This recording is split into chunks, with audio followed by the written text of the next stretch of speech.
Good morning, everybody, and welcome back to another episode of Drinking Wine at 9. My name is Mats, and why? Because it's 9 o'clock and we be drinking. So today I have a very special guest, a little bit of wine royalty, if you will, and we love when this happens at Argonaut. I have Ludovic Dervin. So he is visiting us from the beautiful Stag's Leap Winery in Napa Valley. He has such an incredible resume to just discover, from France to Australia to California, Europe, you name it. He has represented, he has made wine. He is just so amazing, and we're honored to have you at the table. So bienvenue, welcome, Ludovic, and now it's your turn. It's an honor to be here. Thank you for the opportunity to share what we do every day, our passion and love into wine. I make a little bit too much wine to drink it all by myself, so it's really the most important is to share it. So thank you for the opportunity. And we love that. So the first wine is this beautiful Sauvignon Blanc. Tell us all about it. So all our whites will be made in a very traditional old world style. Stag's Leap is a region in Napa Valley that allows to make wine in a very traditional old style European. And what I mean by that, fresh fruit characters with a great acid tension and wines that will actually pair extremely well with food. And it's no exception with the Sauvignon Blanc, which is one we're really proud of, that we've been growing in volume, quantity, and quality over the last almost 15 years now. Okay. And Sauvignon Blanc is in really high demand right now, and in Napa Valley it's really difficult to grow Sauvignon Blanc because it's the temple of Cabernet Sauvignon. Okay. But we do own quite a lot of vineyards, and when it's time to think about replanting, we can do it at a slow and steady pace, and we've been able to increase the amount of Sauvignon Blanc that we make. This is a wine that is a little bit of a fusion wine. And what I mean by that, we inspire winemaking techniques from different parts of the world. It's not a Sauvignon Blanc from Sancerre, but it has a little bit of these characteristics. Sure. It's not a Sauvignon Blanc from New Zealand where you find the very grassy characters, but there's a little bit of that boxwood, cassis bud. Sure. And then, of course, we're in California, so you have some really bright fruit flavors. I'm so tasting the a little bit of lemongrass. Yes, a little bit. Just a hint. It's very, like you said, it's very tropical. Mango, hibiscus, some peach blossom. It's just really bright and flavorful. At the same time, a very strong minerality and citrus base. So it makes it a very good companion of a plate of oysters. Sure. Yes. If you like fresh seafood, that Sauvignon Blanc is fantastic.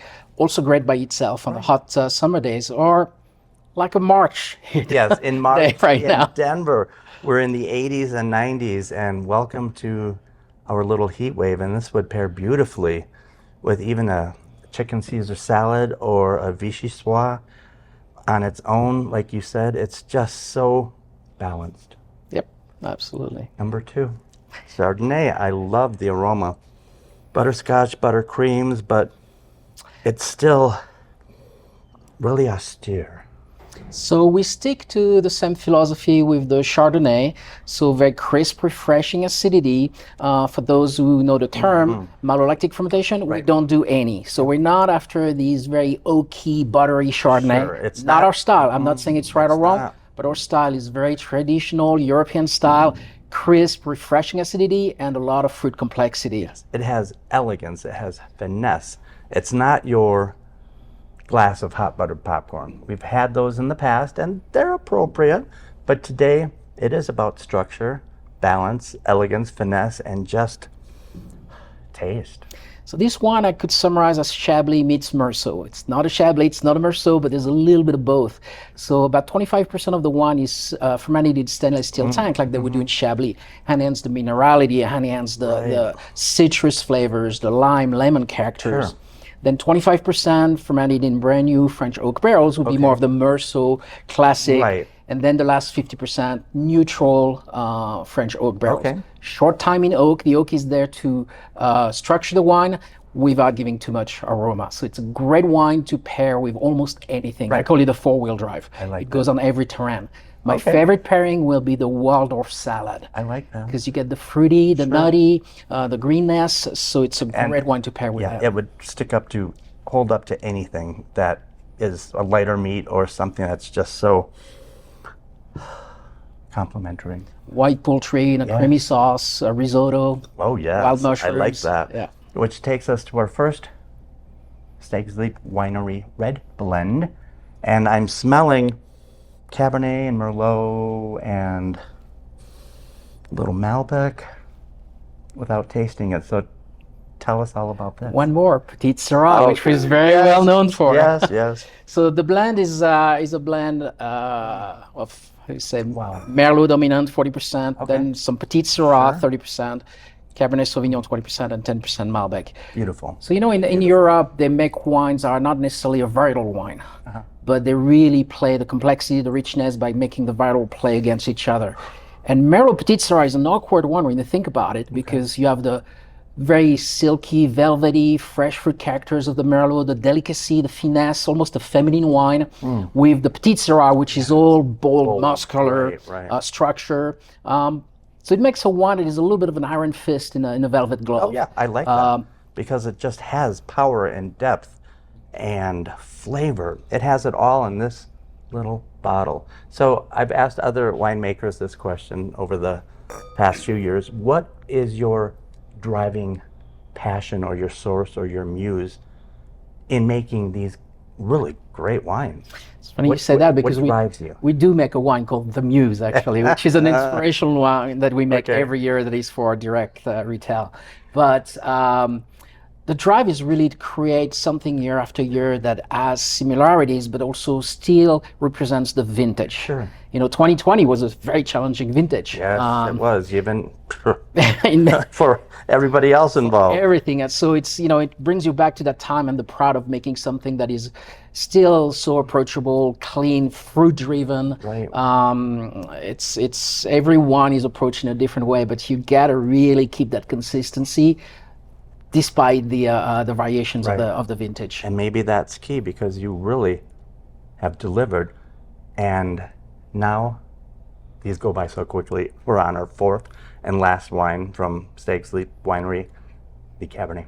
Great transition, because the Leap is really trying to showcase the richness of the vintage. This is a black label compared to the white labels with our Napa Valley blends. Wow. For the black label, it's exclusively 100% from the estate. And here you're getting to a level of concentration. We take our yields almost half of what the others are. So it's a concentrate of what Cabernet Sauvignon can give us its best on the grounds and climate of the Stag Leap district. It's big, it's bold, it's muscular, it's blue and red and black fruit. Yes, your black walnuts, your black cassis, blackberries, black pepper. It has what you want in a good glass of Cabernet. And when you put it in the mouth, it's really chewy. Yes, you want to chew on it. Right. After you swallow it, it stays in your mouth for such a long time. It's like a luxury perfume. It just stays and stays. Yes. It's not evaporating. It doesn't disappear quickly. Yeah. So this is definitely a sharing wine and a food wine. Steaks, chops, something off the grill. We're getting into warmer weather, and this would pair beautifully. All of them would. Who am I kidding? Because you're amazing, and we're so honored to have you in our little studio in Denver. And when this happens, Miss Sheila puts them on sale. These wines need to be discovered once again. So, Ludovic, thank you for joining us here, and a ton of success coming your way, because what you do is nothing short of amazing. So cheers to you and everybody in TV land. We hope to see you soon. Thank you so much, and don't forget to celebrate life every day. Yeah.